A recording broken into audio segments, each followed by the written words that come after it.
And we start with a yawn. Sorry. Ooh, What? just loud.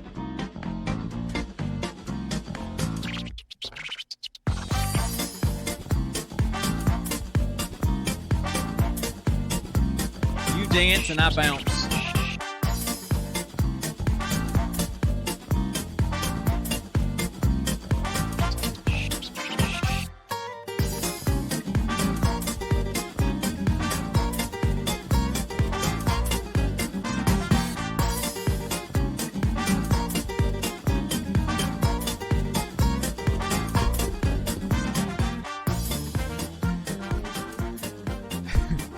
Hey everybody, welcome to the Gene Pool Variety Hour. This is episode 41. I am one of your co-hosts, Sean. I'm the old guy, the dad, and that guy doing the robot very badly on the other screen would be my son.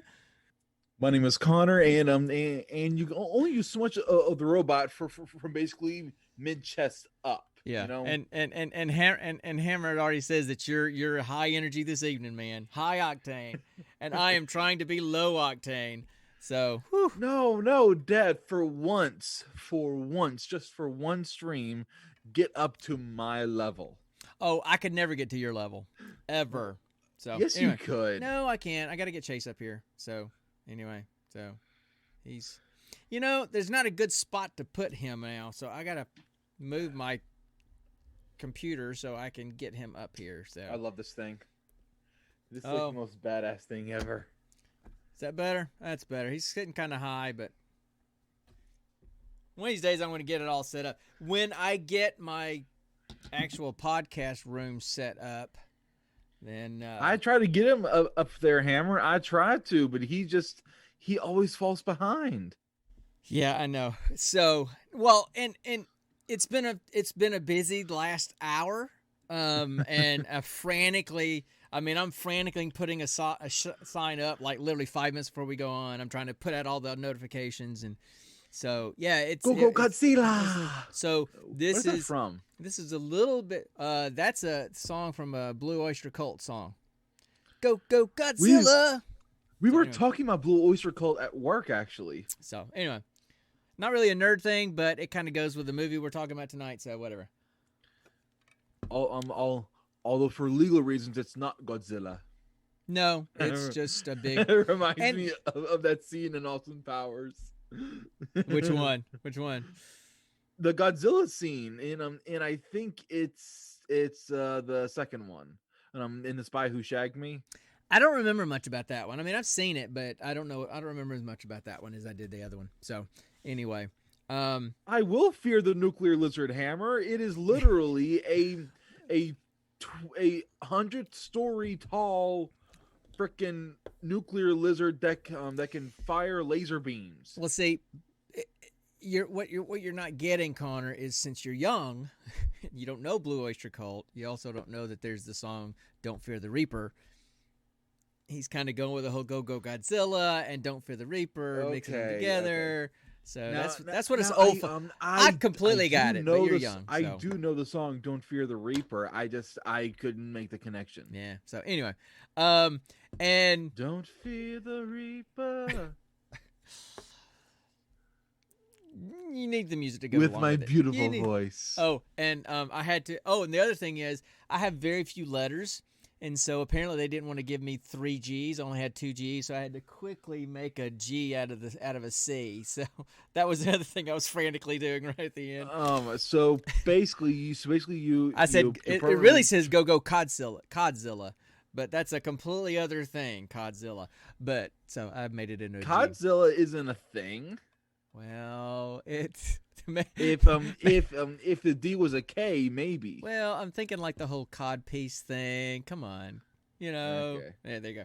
Anyway, so probably going to be a little short on some of our guests. One of my buddies that usually comes in and hangs out with us, Mr. Bones, got his second round of the COVID vaccination today, and or yesterday, I can't remember, and it has hit him hard. He's dealing with some really yucky side effects and just kind of feeling really under the weather. So he's not going to be joining us tonight, unfortunately.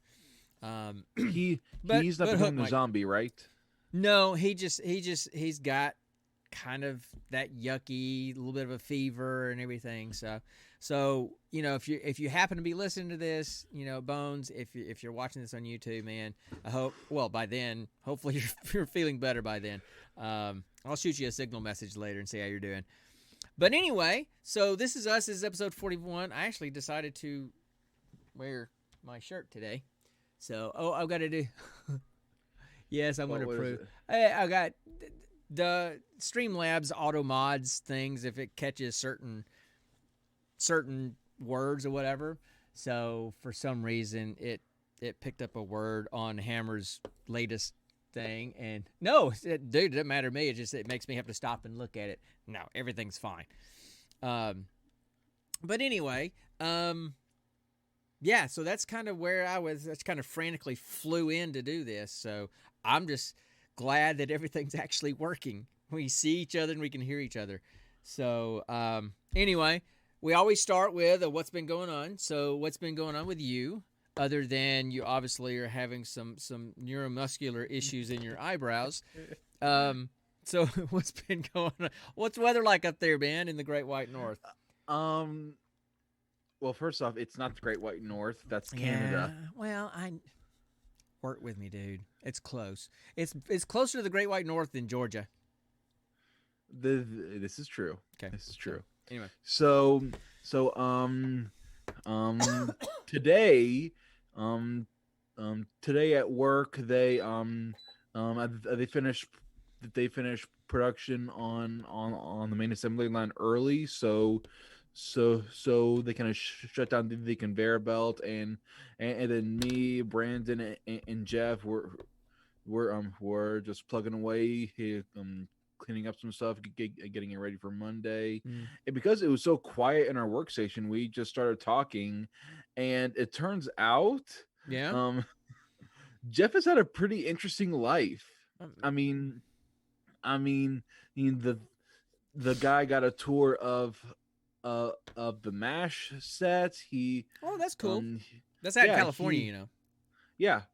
He also told me he got to see Led Zeppelin, Blue Oyster Cult in concert and everything. Wow, how fortuitous. Exactly. Yeah, what a coincidence. Let's see. And also, me too, Hammer. His wife's mother's neighbor played a sort of semi his mother-in-law's neighbor. Cheers. Yes. She played a role in Cheers? Yeah. She played Carla's mom. Oh, really? I don't remember Carla's mom. Yeah. I only remember one episode Carla's mom was very evident in, and that was when she was sick and was trying to get Carla to name her son Mussolini. Mussolini, there's a good one. Yes, there you go. Yeah, why not? Let's do that. Benito Mussolini. Right. So, okay. And then talking about all this band and concert stuff. It got me remembering our first concert we went to together. Which was the Skillet one, huh? Which was the Skillet and Toby Mac concert. Yeah, we got to go. I took Connor and his younger brother, one of his younger brothers, the next youngest one down, who's 22 Luke. now. My gosh, how long? Well, it was during Skillet's Awake tour, whatever year that was.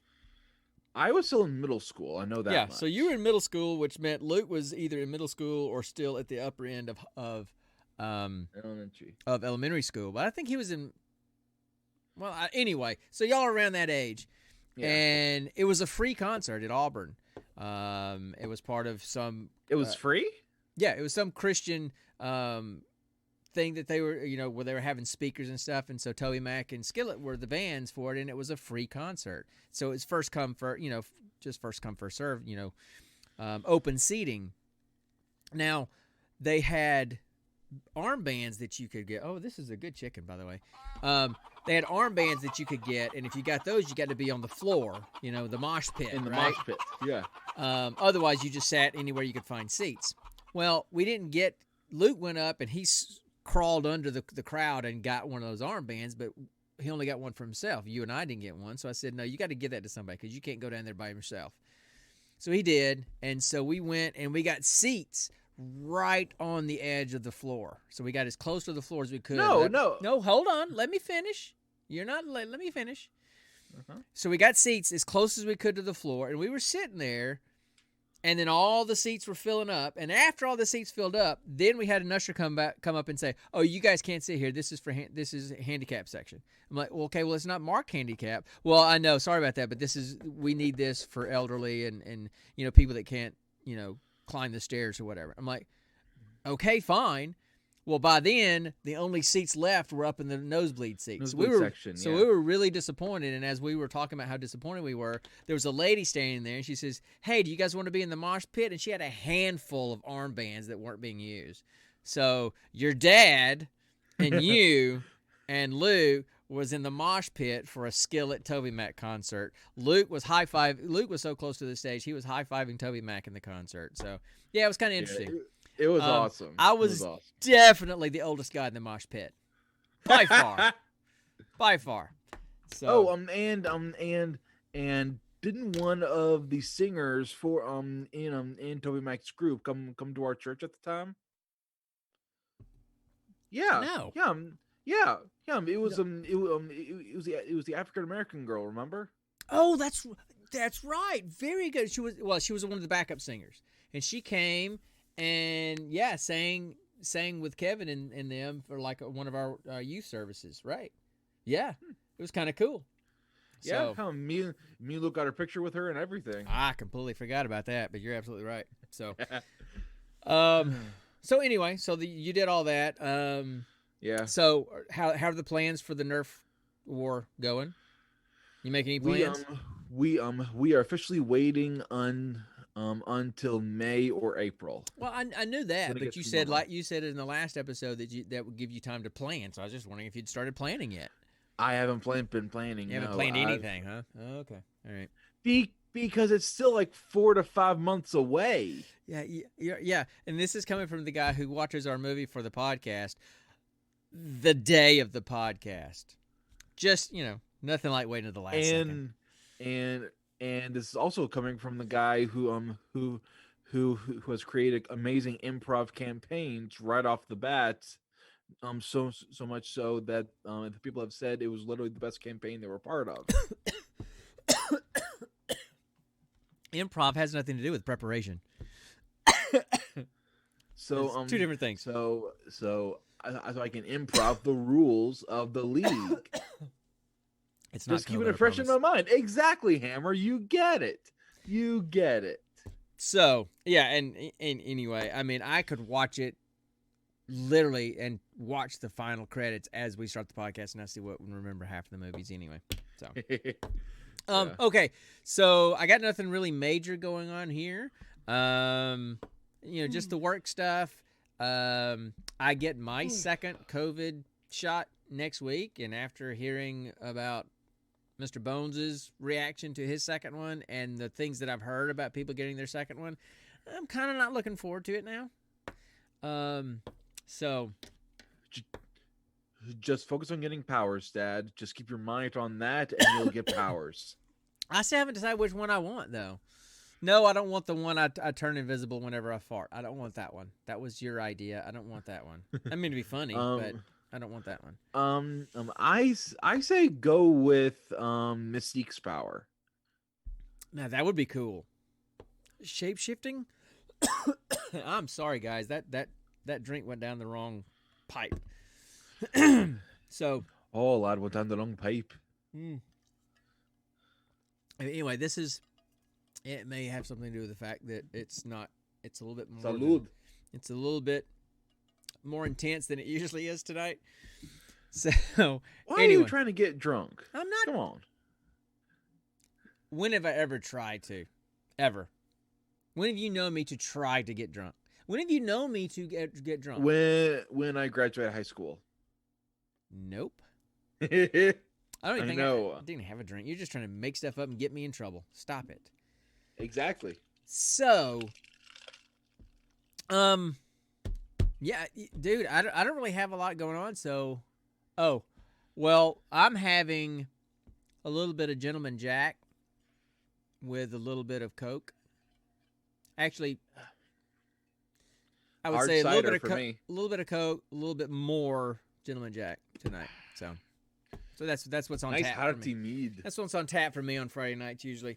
Um, but yeah, nothing major's going on here. My car's getting fixed. They fixed it a week early, so I finally got all that damage from when I got sideswiped done. They called me today. Wait, what?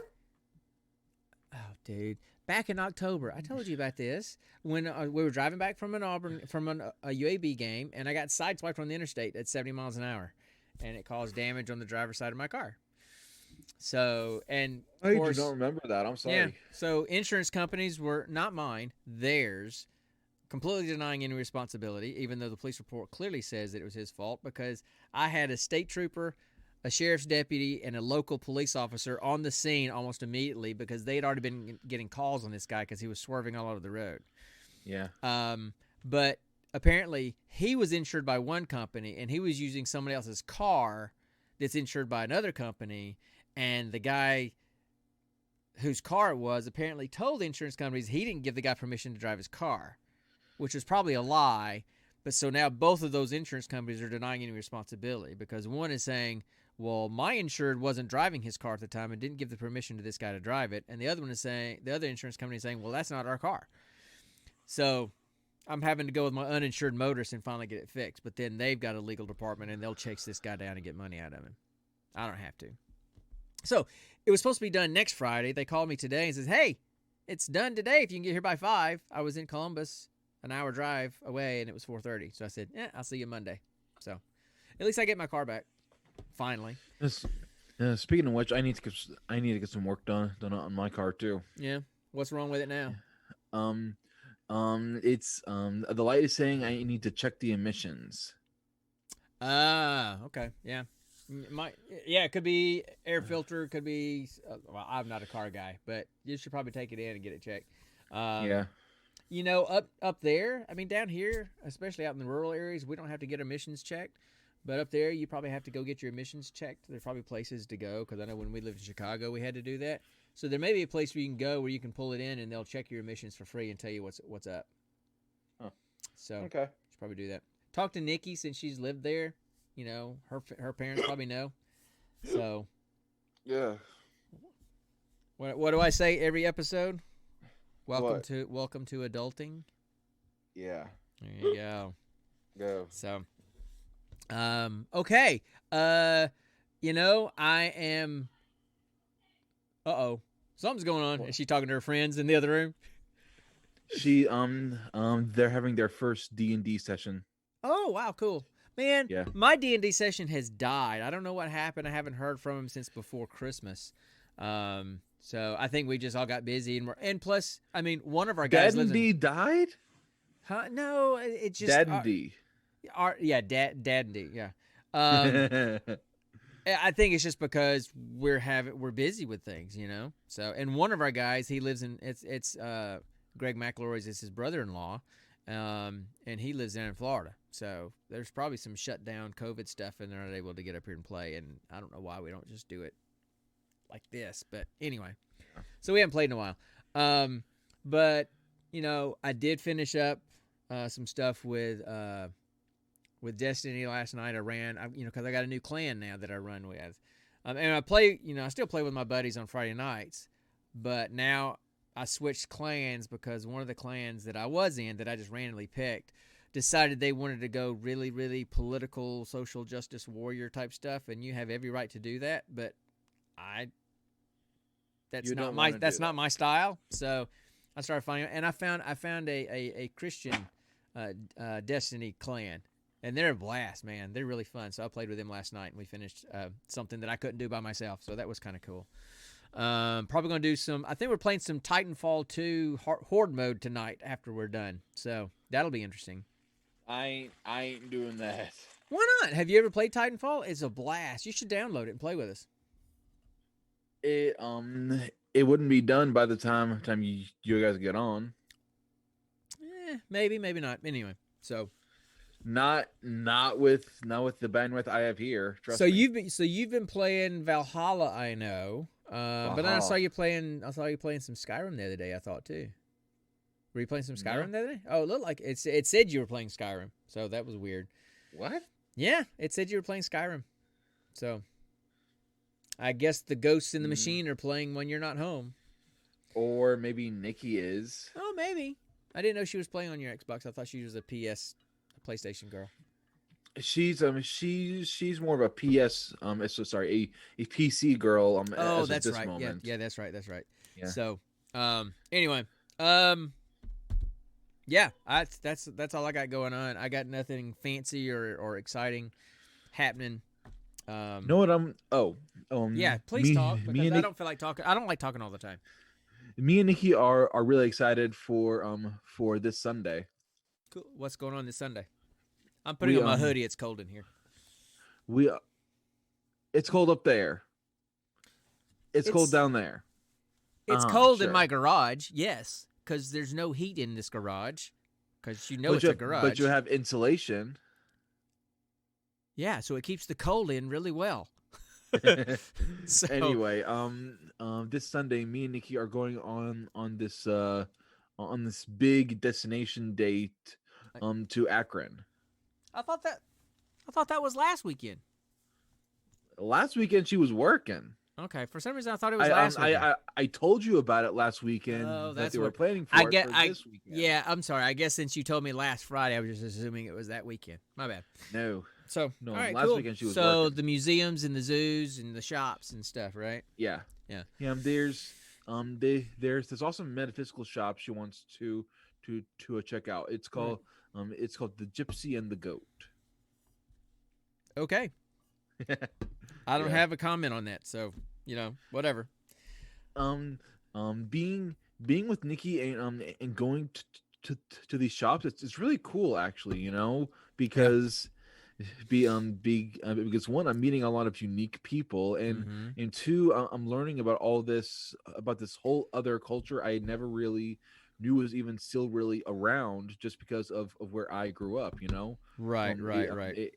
A good good wrong word, a deeply traditional Southern Baptist kind of area, Yeah. So I just think it's cool to be exposed and be around other cultures, Okay. All right. So don't worry, I'm not converting. Okay. I'm looking for. Okay. So do we want to just jump into our geek question and just kind of have fun with it? Sure. Because the I question got a lot of answers. I know, and Smashy was going to try to come in, but I think because she wanted to answer too, but I think she's probably dealing with Tater Tot. She's probably dealing with her little kid. Tater Tot, I love that. So anyway, I can't wait to have kids. So you ready to do the geek question then? Sure. Okay.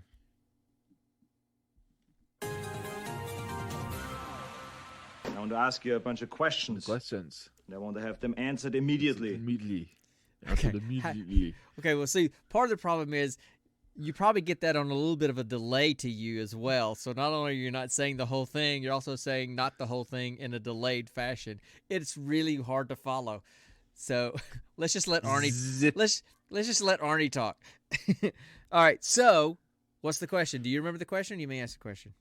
I've got it. All right, go for it.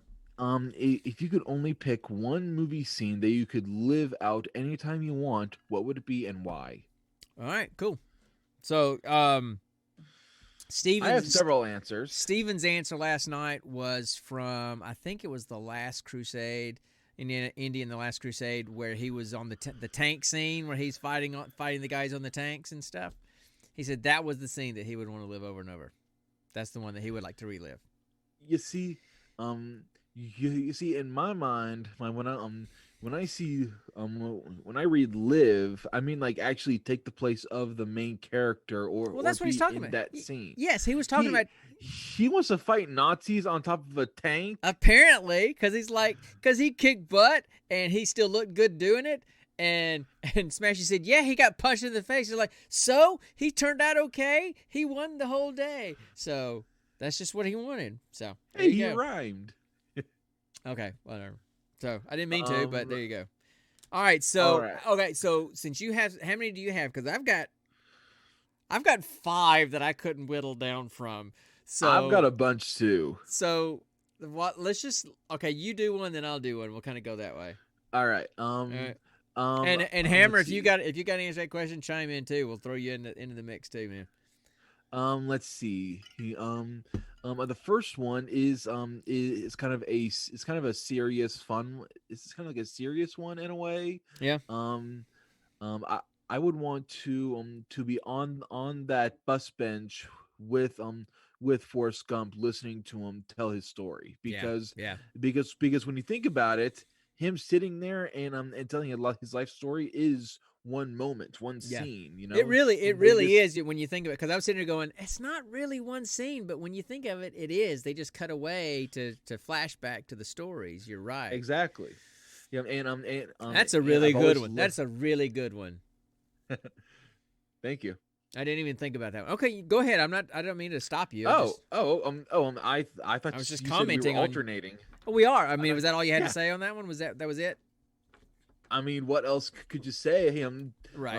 I'll be sitting here listening to this guy who lived basically 10 lifetimes worth of adventures, right? And was just a nice guy. You know? Yeah. That's a really good one. I Gump crossed my mind, but I didn't think of that scene that way, as it really being one scene because of all the cutaways. So you're right. So that would have been on my list had I thought of it that way. The first one on my list is the Battle of Helm's Deep from the Two Towers, Lord of the Rings, the Two Towers. That would definitely be on there, and I would, Legolas, Gimli, either one of them does not matter to me who it would be, who I would play, but just being in that scene. What's happening out there? And being in that huge battle, and just because I'm thinking of the psychological parts of these scenes too, or at least some of them, and just the fact that the situation was so hopeless, and they were so driven, and say, okay, we're fighting to the end. And we're fighting to the end. I didn't say the Return of the King. That's the third. Now I'm talking about Two Towers. And I hope you're feeling okay. I hope that stuff is. I hope you're seeing straight. Let's put it that way. But anyway, so just the fact that it was so dark, and I don't mean cinematically it was dark. It was just a dark time. It was this battle, and they were against the forces of darkness. And it's like, how in the world are we going to do this? And just when you think that they're about to just lose it and lose everything because they broke through the wall, Gandalf comes across with the Rohirrim over the mountain at light on the third day. So that was kind of cool. We will do that. We'll put that on your tombstone, man, just in case. Hashtag Team Connor. But he was my first supporter. I will remember him fondly. Because another thing I liked about that was that it was such a battle, but at the same time, the two of them had developed such a friendship that it was comical. They were joking back and forth through the whole thing, So that's just a cool scene that I really like. But anyway, yours wins out so far because I really like yours. So, all right, what's your next one? Let's see. My next one is one from an anime movie, Howl's Moving Castle. Okay, I've seen that with you a long time ago, but I don't remember anything about it. So, the scene from Howl's Moving Castle, I would want to see and be a part of over and over and over again, is honestly one of the very first ones when Sophie is first in the castle, and she's making breakfast using calcifer and everything, and it's a little old lady, but she's basically taking control of a 1,000-year-old fire demon who controls a freaking giant moving castle. And there's something about Sophie that I like, she kind of reminds me of Nikki, sweet but strong at the same time. Right. And so that scene of when she's making breakfast, and then Howell comes in with his apprentice, and they all kind of clear off the table and they just eat breakfast together. Right. I think it's very nice and wholesome. Okay. Yeah, I'd see. I mean, because I'm not an anime guy, I can't even really comment on that movie because I remember watching it with you, but I don't remember a thing about it. So. Oh, fun fact. Uh-oh. In the dubbed version of Howl's Moving Castle, Calcifer is voiced by the same man who does Mike Wazowski in Monsters Inc. Wait, now say that again. In the dubbed version of Howl's Moving Castle, Calcifer is voiced by the same guy who voices Mike Wazowski in Monsters Inc. Also known as Billy Crystal. I didn't remember his name, but yes, Billy Crystal. Wow, that's impressive. I didn't know that.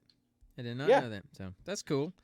You just don't think about major, stars from Hollywood doing voiceovers for a Japanese anime film, but that's interesting. I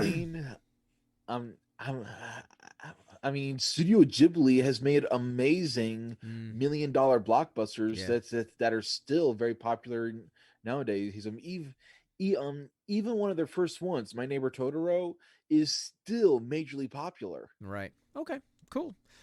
So, I was kind of looking at mine, and I said, okay, so I've got them. They're kind of accessing different emotions or different things. Like the first one, it was, the action and, hope beyond hope and all that kind of stuff. Yeah. And then I've got one that's like, oh, snap, that's cool. That's a twist that I didn't necessarily see coming. And then one that's just a really emotional one. And then one that's just hilarious. And then just another cool fight action scene. Anyway, so this one is from The Usual Suspects. Have you seen The Usual Suspects? I don't think so. Oh, you need to watch The Usual Suspects. And so, man, I hate that because I'm about to ruin the twist at the end for you because I'm about to say it, and it's gonna. Okay. I'm gonna take these off. Everything else is muted. Okay. I can't hear you. Okay. Give me this when you're ready. Okay. Okay. Because you should definitely see the movie because it is an awesome movie. Anyway. Okay. Go. And off. Okay. So, the reveal of Kaiser Soze when the policeman when the investigator is sitting there after Verbal Kent has left, and I'm Verbal Kent, and the cop is looking at the board and he sees all the signs and he sees the mug and Kobayashi and he realizes that Verbal just made up that entire freaking story on the fly by just looking at the stuff on the board and completely threw him off and completely snowed him. And as he figures it out, they're flashing back outside to Verbal, and he's walking that limp, and slowly that limp disappears, and then he pops out his cigarettes and he lights his cigarette, and then the guy that you thought was Kobayashi picks him up in the car and he drives off. It's like the greatest trick the devil ever played to convince you that he doesn't exist. Man, I love that scene. It's one of my favorite scenes. Okay, I've said what I got to say. So, So it's an awesome movie. You've got to see. It's one of my favorite movies, and even though I know the twist, I've probably seen that movie 20 times just because I love the movie so much. And here's another fun fact. Okay, in the movie. Okay, and this is not ruining anything. At one point, these 5 criminals are in a police lineup, okay?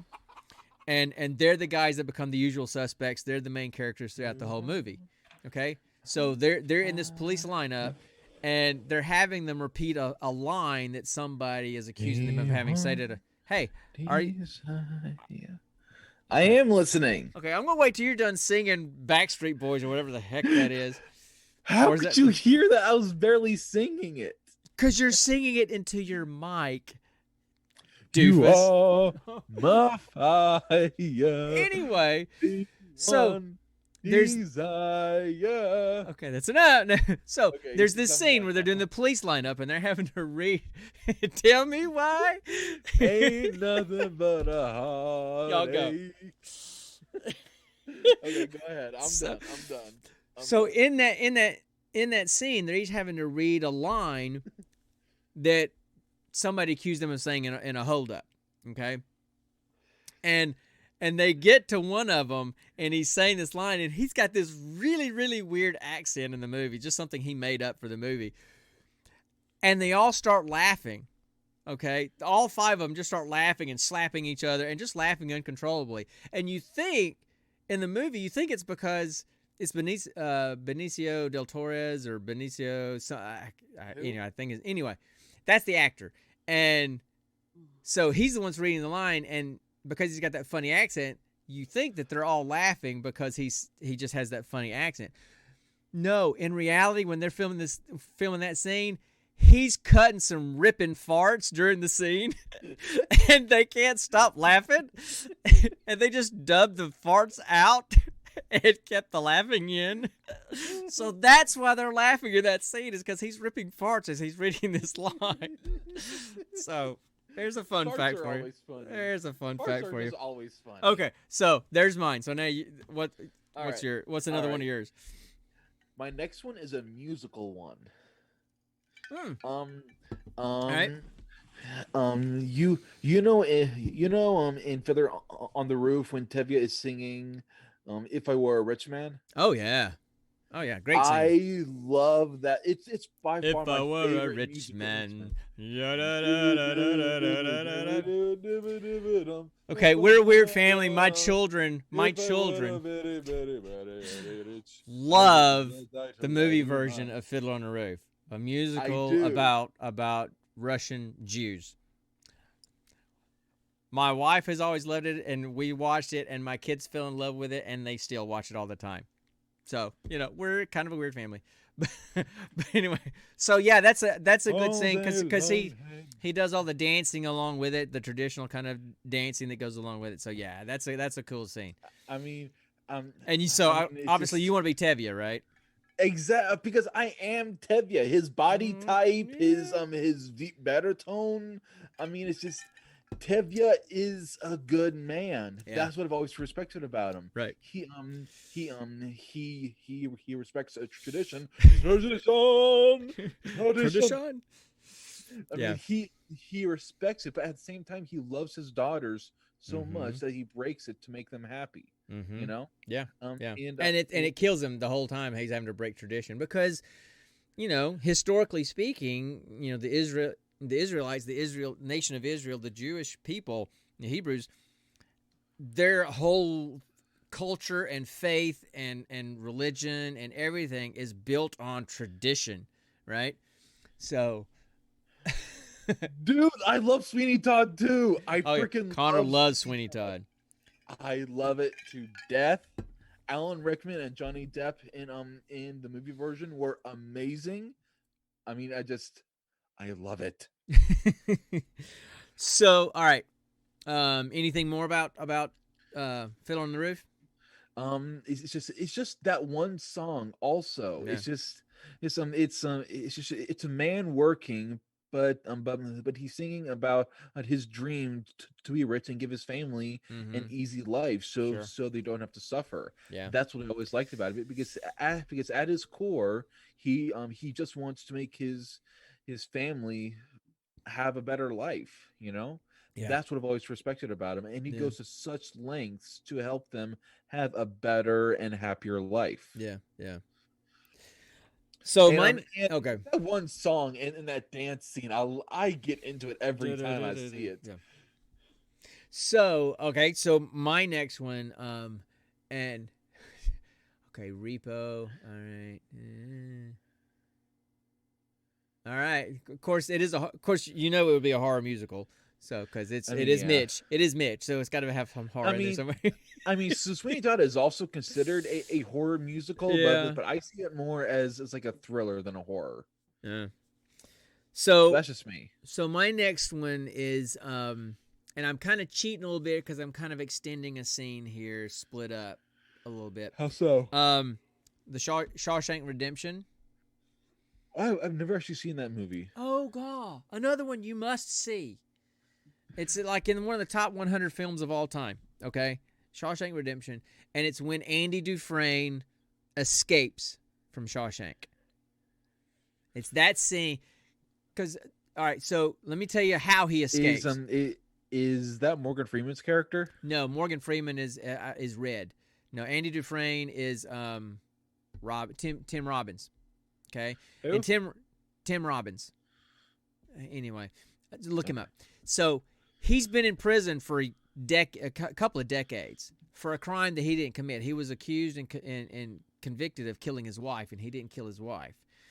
And he planned an escape 10 years where he slowly dug a hole in his cell room and had a poster of I think Raquel Welch in her little bikini thing or whatever, and hid the rocks. And so he dug a hole through his wall, and when he decided to leave, there's a whole plan to it. And and I'm not going to tell the whole plan of how he did it. But part of it is there's a lightning storm, and as the thunder crashes, he's hitting on a pipe. That's a pipe that's probably big enough for someone to barely crawl through, and it's a sewage pipe.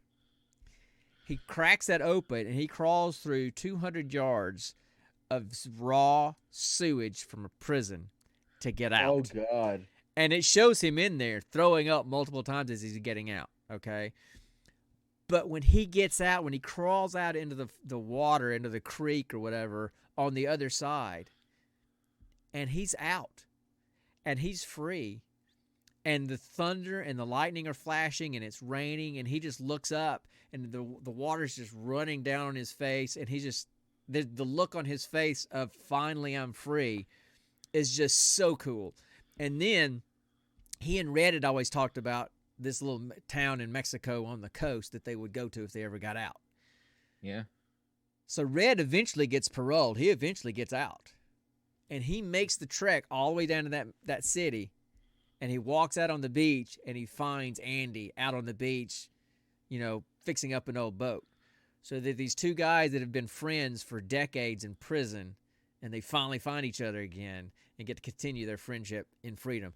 Super cool. I mean, it's one of the best movies ever. I love that movie, but I love that scene where he finally gets free. So that's another one of mine. So if I could be him, I'd have to do the puking, but that feeling of finally being free, yeah, that would be it. So, hey, Smashy. So, all right. So what's up? What's another one? Yeah, Smashy. By the way, we couldn't hold it down to just one, so we have multiples. So we're just going back and forth talking about our multiples. If you ever came up with yours, feel free to chime in and let us know. So what's your next one, Connor? Should we catch Smashy up a little bit?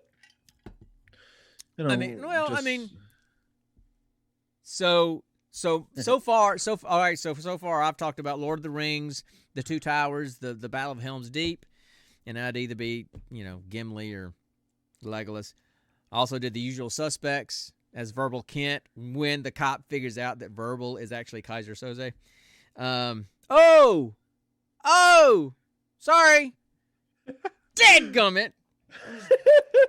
It's still worth it. Dang, I ruined it for you. Dad.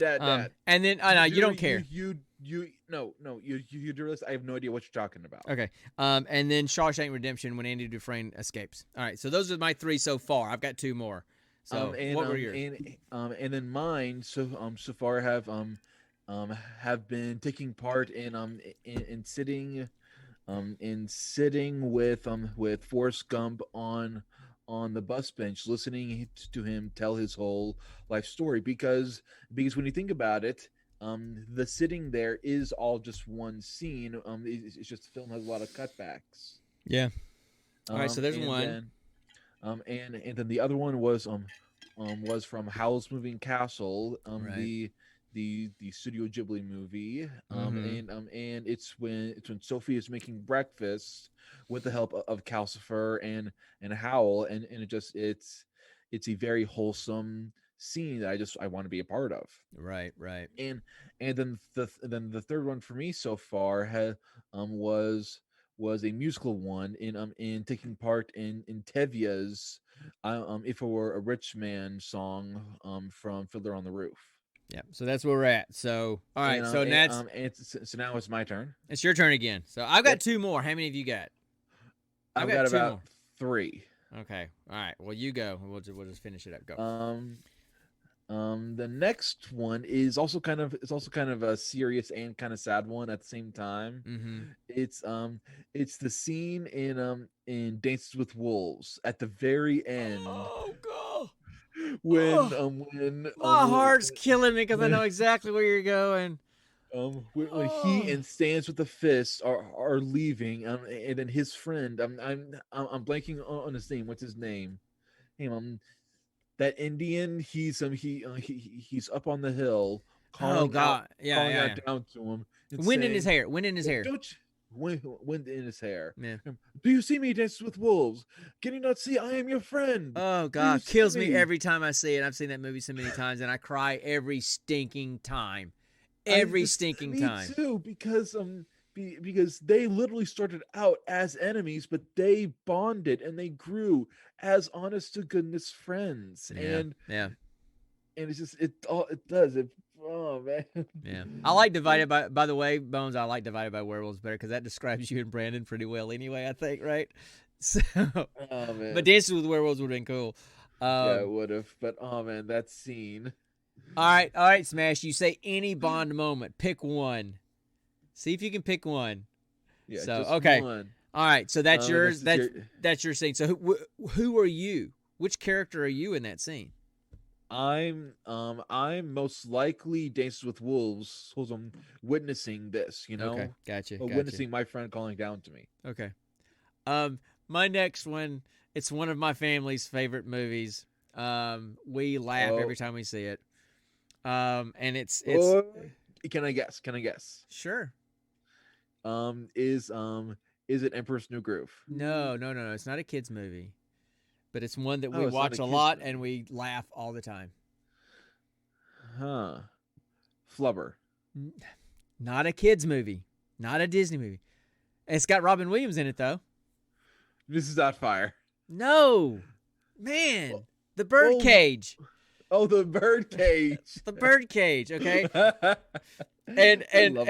love that movie. Oh my gosh. And it's the dinner scene when they're all having dinner together. And they're trying to cover up the bowls. And they're trying with the Greek boys. The whole scene. The whole scene. You've got the dad trying to act like this Greek attaché, really masculine kind of guy. You've got his partner, Nathan Lane, pretending to be mom in drag. You've got Atticus. He does a good job, though. You've got Atticus Spartacus trying to be a butler and a chef, and he has no idea what he's doing in the kitchen. He's usually wearing a thong. You know? She works hard for money. Why are you gonna be such a beast to everybody? So and it's like, what do you mean peasant soup? It's what how does he say it? It's peasant soup. It's sweet and sour peasant soup. So what about the shrimp? F the shrimp. Yes, that scene is. I mean, the whole movie is just rip roaring hilarious. I mean, even to this day, if your mom and I are somewhere, I mean, we were at our small group Sunday night, and somebody had brought some homemade like banana bread or something, and I went back in to get some. Yes, I love Austin Powers. I went back in and got another piece, and I went, when the schnecken beckons, and Kelly died laughing, and nobody else had any clue what I was talking about. So, so yeah, just about I love that movie. Just about any scene from that movie would be okay, but that one, because it's the longest one and it just goes on, that one, of course I'd probably play, I guess, Robin Williams' character. I don't know. I could probably do a convincing Nathan Lane, I think. Yeah. Although Atticus or Spartacus or whatever he wants to call himself, I mean, he's still my favorite. When you gonna put me in your show? When you have talent. So anyway, oh god, we Birdcage is one of those that if we see it, we're gonna stop and watch it. My father was a shaman of his tribe, and his wife the high priestess. Then why'd they move to Jersey? I don't know. They're so stupid. It's like you can't stand my Guatemalan heat. So yeah, all right. So they want to see you do your Nathan Lane.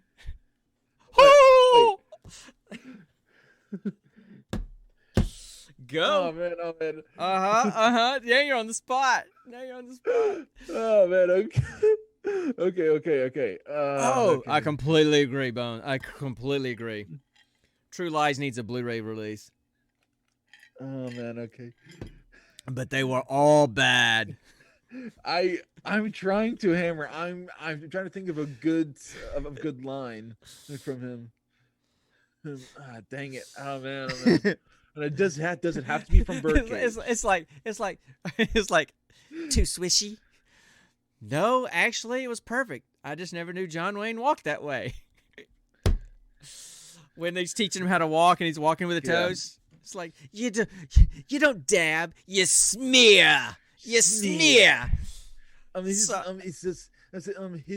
We have completely gone down a Birdcage hole here. We just can't get out. Birdcage. It's Chicken Cage. But chase and drag. So, any Nathan Lane. Do any Nathan Lane that you can think of. I can't do his voice. It's too high pitched. Do Timon. Do some Timon, because that's Nathan Lane. When the world turns their back on you, you turn your back on the world. Yeah. It's his voice is too high. You got to work. You got to work on your Nathan Lane a little bit. So anyway. I've never done Nathan Lane before. You know, Chickless Cage.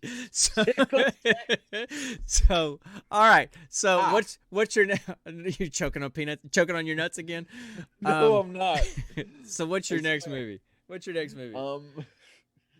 My next movie is a straight up comedy, and it's Aladdin, also a Robin Williams thing. I would love to be Aladdin in the scene of a freaking genie singing "Friend Like Me." Mm-hmm. I love that. That is my song because in that situation I am Genie. I try to do whatever I can for my friends, and I always do. Right. You know. Yep. Always have. That's always have. me. Yep. So, okay, I've only got one more. Hold on.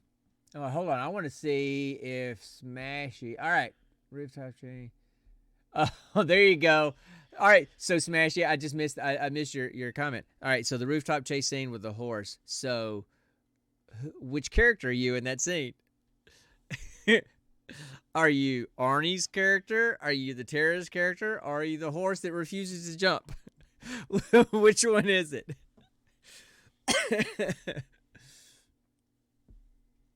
So anyway, all right. So while she's answering, my last one that I have is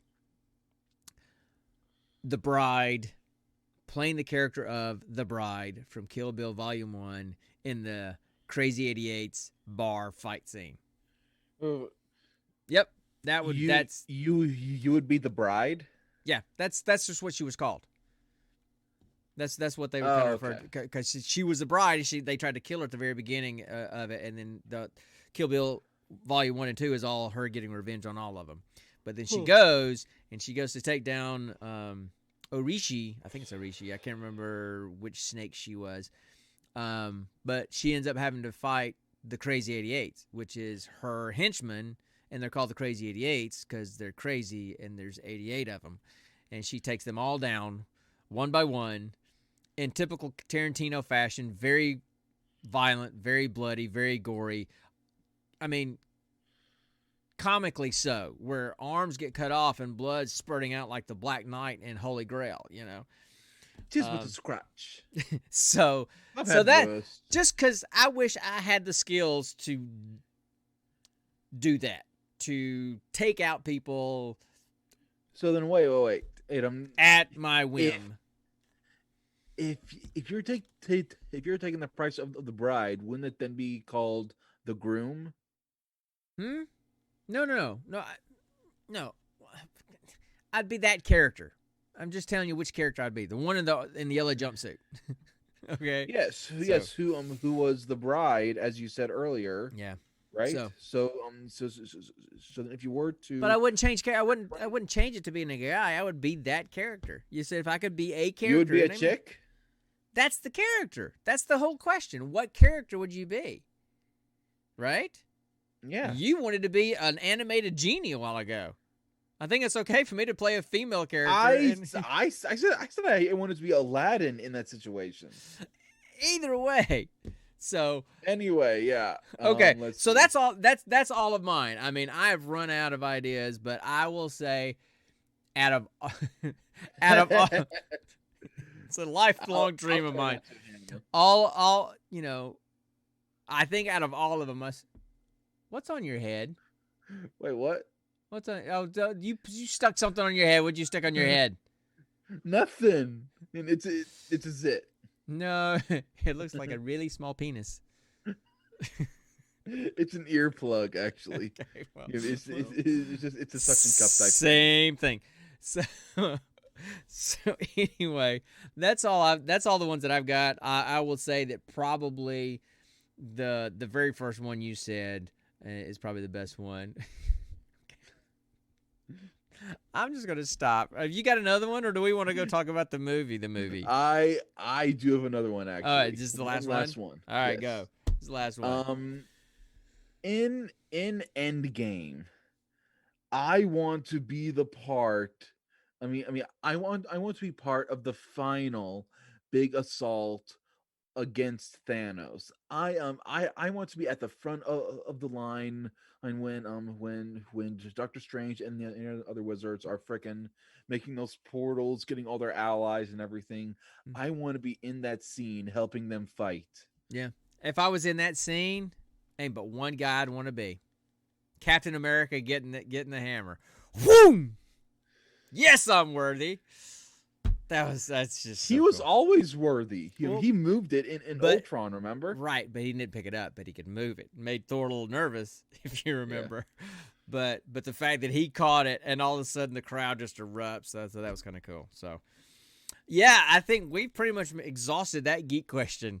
So I'm sure I could come up with more, but yeah. I'm satisfied with my answer. If you guys come up with any other ones, I'd love to hear them on the Discord chat or hit us up on Twitter or something, because it's a cool question, man. When they said it last night in H&H, I told them straight up, I'm stealing that question, guys. I'm absolutely stealing that question. What are you doing? Guess. Oh, God. I'm glad I'm here in Georgia and you're there in Ohio. God. Dude, when you used to sit right here next to me, I had to deal with that. I don't have to deal with that anymore. That's poor Nikki's job to deal with that. So, anyway. All right, so I think we pretty much bled that question dry. Yeah, we did. And I think we hit a bunch of different. It was a really fun one. Yeah, and we hit a bunch of different kind of movies too. So anyway, all right. So we ready to talk about our movie? Yep. Let's talk about our movie. So let's talk about our Discount Godzilla movie. All right, Discount Godzilla. I don't know that I call it Discount Godzilla, but anyway, this is our roll for credit segment. I think. Yeah. I gotta pull up some stuff. All right.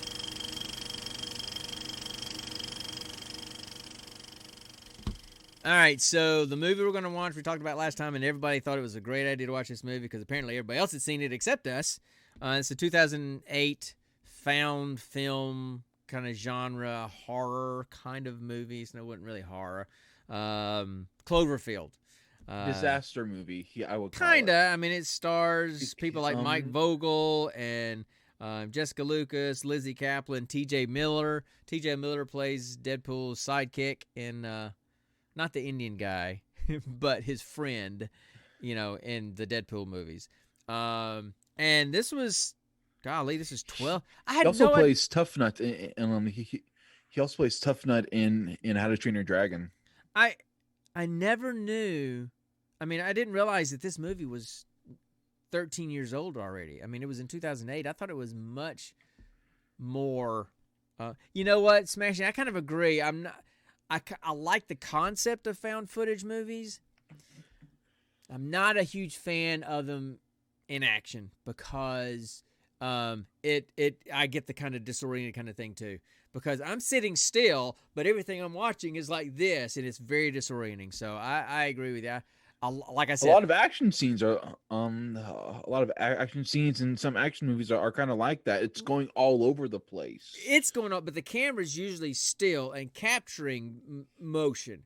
Okay, but the camera's not moving. Okay, it's very disorienting when it's the camera doing all the movement. Okay, so in theory, I love found footage type movies, but in practice, it's hard for me to watch too. So, so anyway, yeah. So the premise of this movie is that, you know, just normal people living their lives, and they're kind of doing their whole video in their lives, and starts with a couple that wake up with each other one morning, and they're going to go to Coney Island, and then flash forward a month, and that guy's leaving to go to Japan for some job, and there's some big surprise party for him, and he and that girl have apparently broken up, and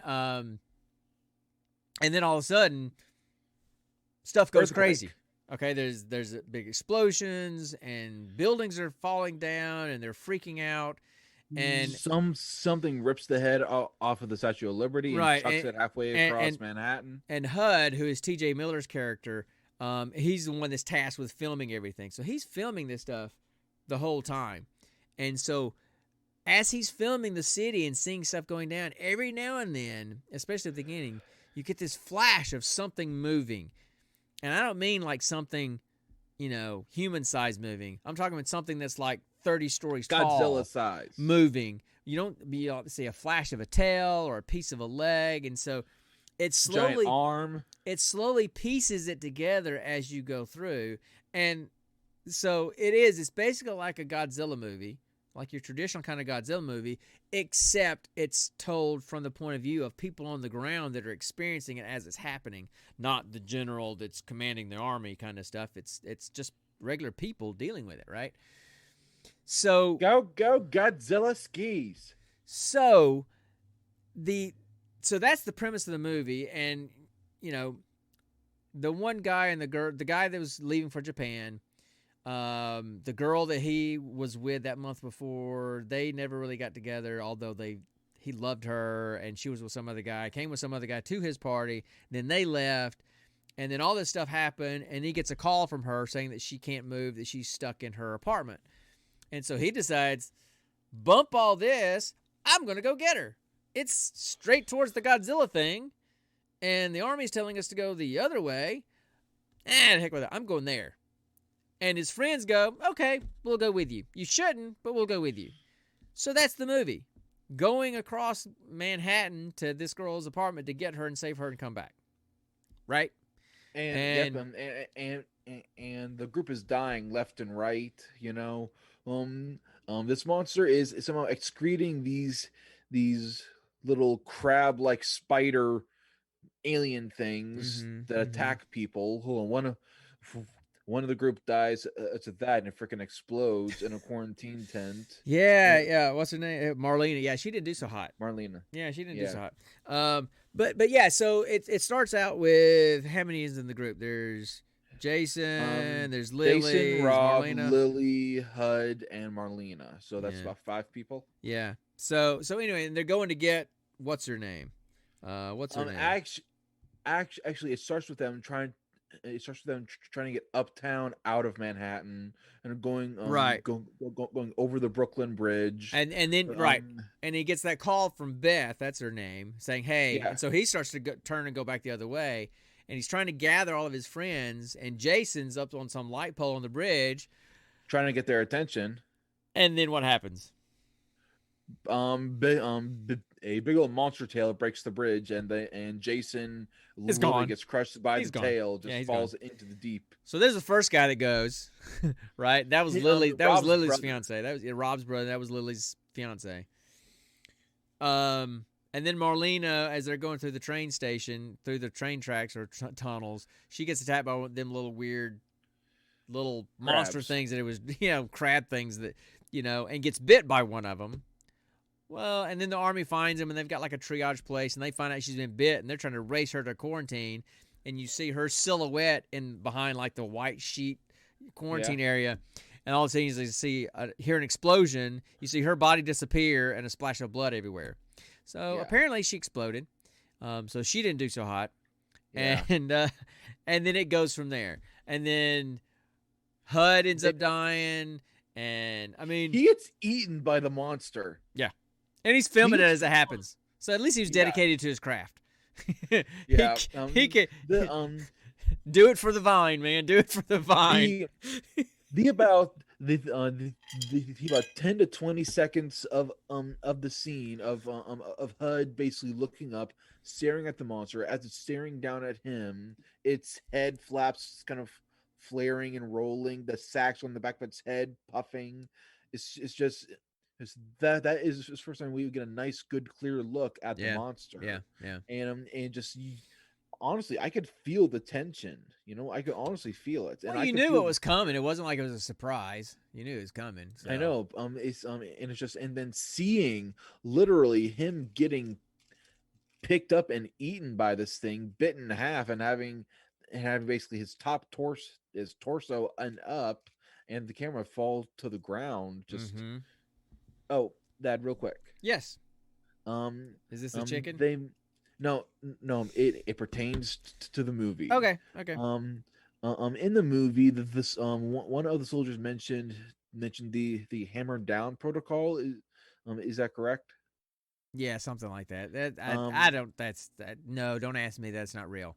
That's just something they made up for the movie. Okay. I thought you may have known. If it is real, I don't know about it. So there you go. Which is weird because you know some pretty classified stuff. I can neither confirm nor deny that I know anything classified. Thank you very much. I know. Because execute order 66. Because of things. I just Do it. So don't bring that up again. So there. It's a whole other level of things. We're not gonna go there. Order 66. So execute order 66. All right, and then the army guys tell them, okay, if you get back here by 0600 by 6 a.m., then we'll get you on a helicopter and get you. You said that like Emperor Sean Connery. Clones, yes. There's an extra order 66. And is that shaken or shaken? I was about to say that shaken or stirred. So execute order 66. So they that was better. What ends up happening is try to save Beth, and they try to get back to the helicopters but to get back by 0600 so they can get on the helicopters and leave. And some of that happens. Let's just say it doesn't turn out well. So anyway, pretty much all of them die. And the only thing left is the camera and the film from the camera, and that's what you're watching the whole movie. Which is weird because from what it looks like, basically all of Manhattan seems to get firebombed or something, and so how can a camera survive that, but a human body can't? I have no idea. That literally makes no sense. Well, it's probably, it's one of those, logistical problems that you see in movies all the time, and people that like to pick them apart like to pick those things apart. I typically like to watch movies and not care about that stuff unless it's glaring and it affects the storyline. But anyway, look, it was good. I really enjoyed it, but I had some problems with it. But I don't want to jump into those until you have a chance to have your say. So what would you like to say about it? All right. So the premise of the movie, I really liked it. I've always loved found footage movies because in those style of movies you get a different perspective than you usually do. Mm-hmm. And then also if it's a horror type movie, kind of like with this. Mm-hmm. See you, Hammer. I'll see you, buddy. In movies like this that are sort of horror like, right, you you don't get serious contact with the monster or the big bad, and that helps me because I have a very active imagination and get nightmares easily. I'm not afraid Right. to admit that. Yeah, I mean, it wasn't the kind of movie that's. I guess I consider horror movies that'll scare me. Right, this didn't scare me because it's a monster movie. It's like a huge Godzilla, like Godzilla versus Kong that's coming out soon. I mean, that's not going to scare me. It's not. I wouldn't consider it a horror movie. It's kind of now. I wouldn't even consider this a really a monster movie. The monster is just adding tension, but really it's a disaster movie. Yeah, I mean, I see your point. Godzilla is a monster movie because because these people manage to interact directly with the monster. In this movie, they're just trying to escape and dodge and skirt around to go and save their friend, and the monster is just adding extra tension and set dressing, basically. Right. So, I thought they did. I thought they did a pretty good job of the acting stuff. I thought they kind of. Yeah, they were really good with acting. I thought they displayed the kind of the freak out mode that you would be in if this stuff was really happening. I think that Jason that was going back for Beth. That was Rob going back for Beth. Rob, I think that's kind of unrealistic. I mean, exactly. some people would. Here's what I think about that. All right, you go. Okay, so here are the facts. One, apparently Rob has been in love with Beth ever since college, and they've been friends ever since college or something. Mm-hmm. Two, they did in fact sleep together about a month prior to this happening. Right. Number three, so somewhere in this in this time period after, Rob got a big promotion to which would have him move to Japan, and so because of this, there wouldn't really be a real need or possible way to pursue a brand new spur of the moment one night stand type of relationship from the beginning if he was going to be moving to Japan. Yeah. So he just kind of ghosted her, and then after all this disaster stuff is happening, and she calls him, and he's like, I gotta go save her. I'm like, dude, you do not have the obligation to save her, because you two ghosted each other. You're moving in literally the next day. There is no reason for you to save a girl you slept with once, and to literally risk your life going up against a freaking god.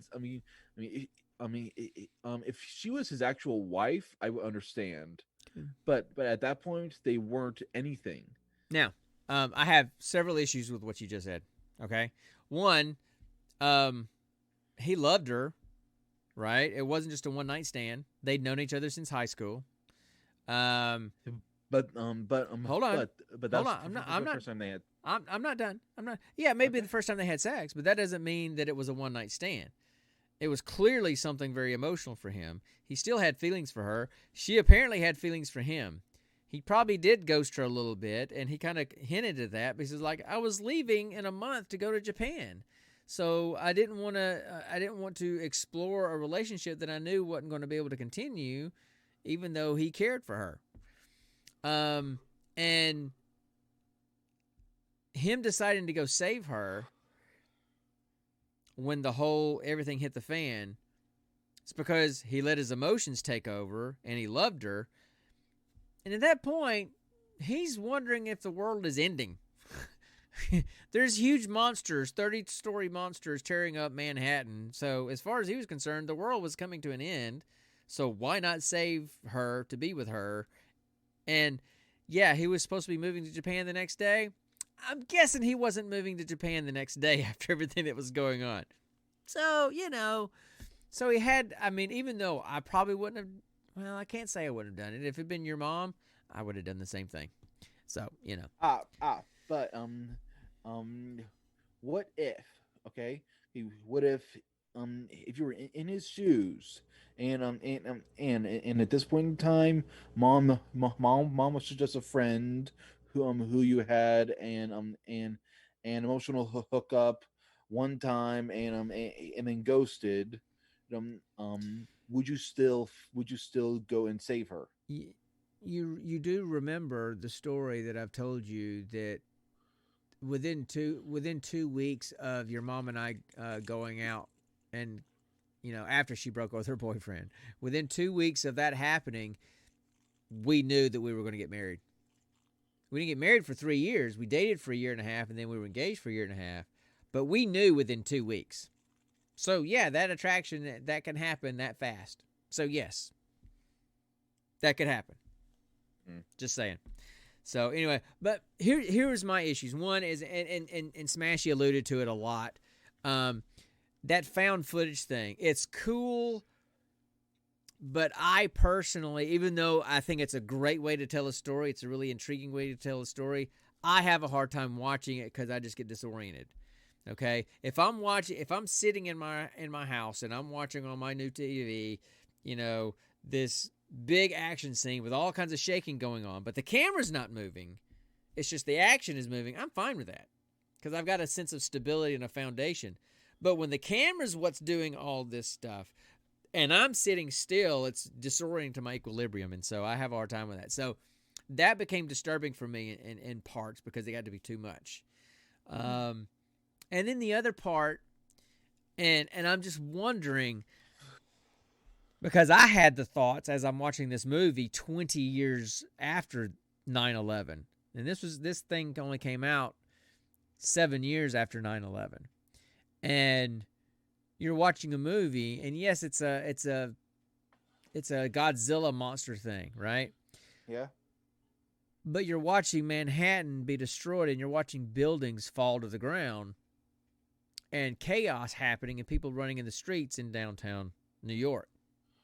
You're seeing a building collapse, and this huge cloud of smoke, from all the dust and debris from the building, and waft down the street, and just completely engulf everybody. And people are running in buildings and closing the doors to keep from suffocating from all of that. Right? That's exactly what it looked like when the Twin Towers went down. If you've watched documentaries of it and you've seen found footage of 9/11 of that day, you've seen people filming it and seeing the building collapse and seeing that huge cloud of smoke and then running into a building and closing the door and seeing the wave of debris and smoke come down the road.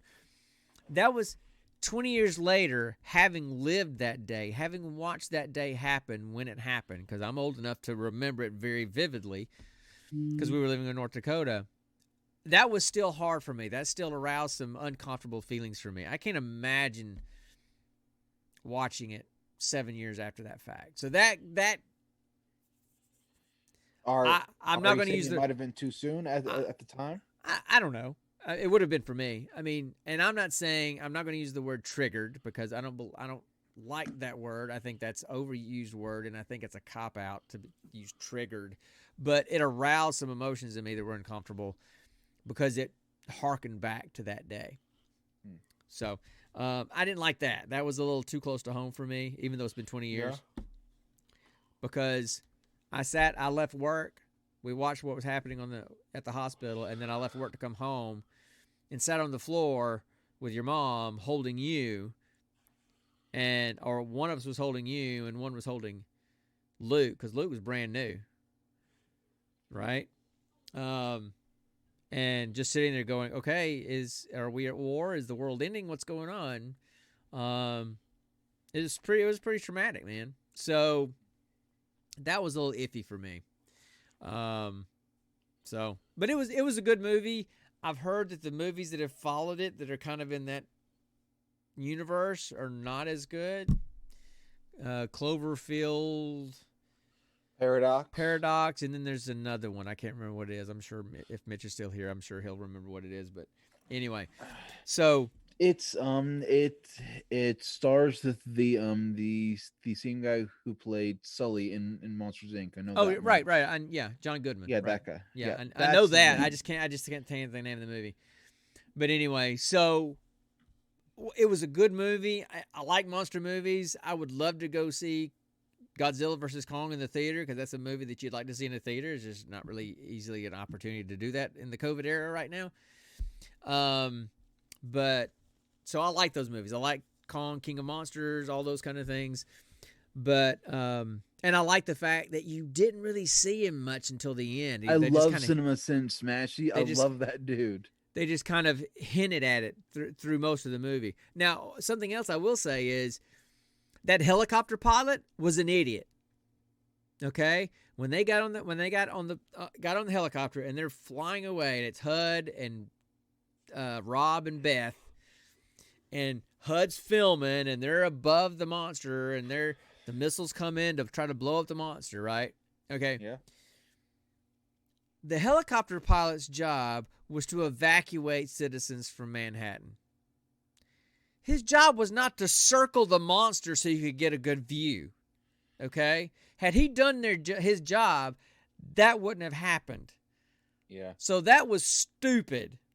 Okay, that was unrealistic because a helicopter pilot would not have just said, hey, we're just going to circle the monster when I've been given orders to evacuate. I'm going to fly away from the monster, not circle it. So that just was, to me, was stupid. And I'm like, okay, when they started doing that, I'm like, oh, okay, I know it's coming. All right. I'm going to have all this dust, and you think the monster's dead, and then all of a sudden he's going to jump up and swat the helicopter, and they're going to crash. And 2 seconds later, boom, it happened. So I thought that was stupid. It was just kind of idiotic to me. It would have made more sense had they been trying to get off the ground and it swatted them before they were able to do that. But they were fully capable of getting away. They were above the skyscrapers, and he could have easily just hit a trajectory 180 degrees in the opposite direction, but he chose not to. So that was just stupid to me. So yeah, other than that, but it was a cool movie. I'm glad I've seen it because it's one of those movies that I've always said I need to watch because people have said it's really cool. But anyway, so any other thoughts that you've got about that movie? Nope, not really. Okay, I guess we're done talking about Cloverfield then. So that means it's time to pick our next one. All right. Yeah. So I get to roll dice. Yay! I like rolling dice. Big Papa. All right, let me find my stuff here. All my category list. Stuff. All my category list. Okay. All right. So I like rolling all my dice, even though I don't need all of them, just because I like the way it sounds. So I rolled a 15, which is Netflix. Okay. All right, and then I'm going to roll all my dice again because I like the way those metal dice sound. Even though I only needed 6 barely roll. And I rolled a 4. Yeah, 4, which is classics. So we're going to get to watch a classic on Netflix. This should be interesting. Right. And let's see. And I rolled a 1. I rolled a 00 and a 1. That's cool. So I'm going to go look at the very first movie on the classics list on Netflix, and we're going to see what we're going to review next time. So y'all just hang tight. Yeah, let's see what we got.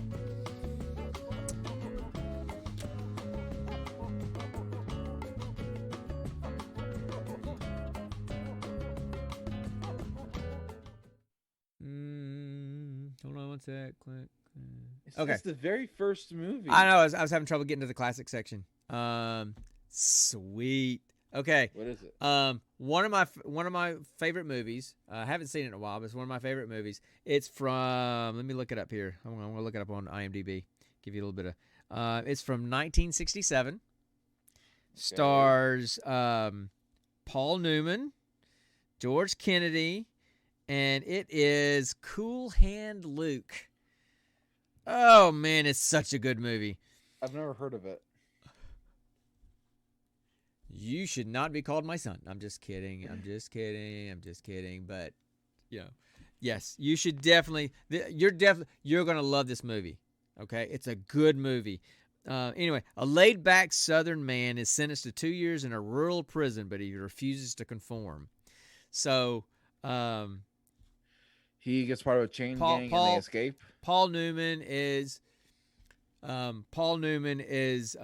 Hand Luke, and he's in prison, and it's a southern rural prison, so the guards aren't the nicest people, and he refuses to follow their rules or obey, but he's just cool and laid back, and he's always getting in trouble, and he's always getting thrown in the box. And anyway, it's just a fantastic movie. I mean, it's a classic. That's why it's in the classic section. So you'll love it. I promise you, you'll love it. So that's what we're going to watch next time. For next time is Cool Hand Luke, starring Paul Newman, George Kennedy, and some other people. I can't remember who else. Is it Truman? No. Who's the? Hold on, I want to look it up because I'm drawing a blank here. Truman Capote? No, it's not Truman Capote. What's the guy's name? Nissan Dykeman? No, Strother Martin plays the captain of the jail. So anyway, what we have here is a failure to communicate. That's where that line comes from. So you've heard me say that before.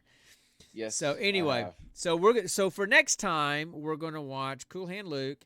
We're going to come up with another geek question. Maybe I'll steal it from Horseshoes and Hand Grenades again if they come up with another good one. That was awesome. Love that question. I might outsource the geek question development to them. And we'll kind of go from there.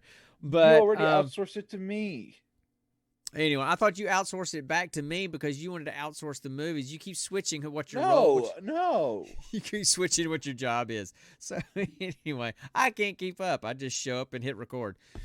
So anyway, and I completely forgot to record this episode. So I'm gonna have to pull it off. Dang it, Dad! I'm gonna because I used to do it directly in OBS, but now I do it separately in Audacity because it takes a little bit less resources to do it that way. So it's super easy. I'll just download it off of Twitch, the video, and then I'll import it. It'll be fine. So there.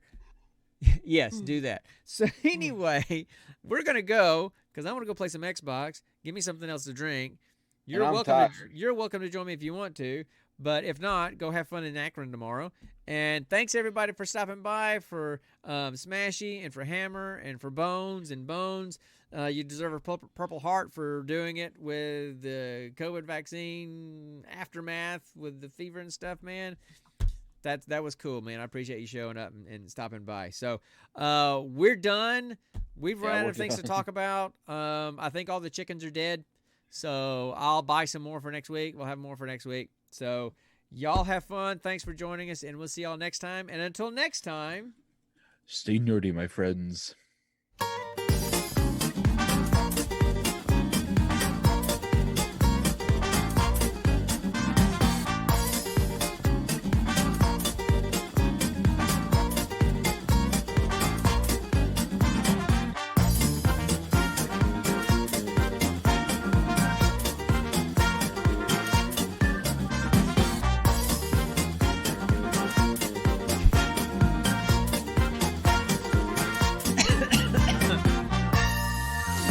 Bye, y'all. Y'all have a good night. Peace.